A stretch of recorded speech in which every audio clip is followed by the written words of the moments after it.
My name's Shanell Hatcher, and I am from Kansas City, Missouri. I saw the first Top Gun movie when I was 6 years old in 1986, and I've always loved this movie. I've always had a thing for speed and for great music, and this particular movie, it's moving. It's got every piece of every aspect of life, from heartbreak to discouragement to triumph.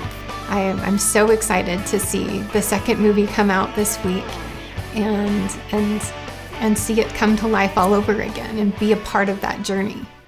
I have a grandfather who was a decorated war veteran from the Army. He served over 20 years and flew C-47s and did multiple missions on D-Day. And I brought his dog tags with me today to carry his spirit along with me in this experience, and it's going to be a fun day.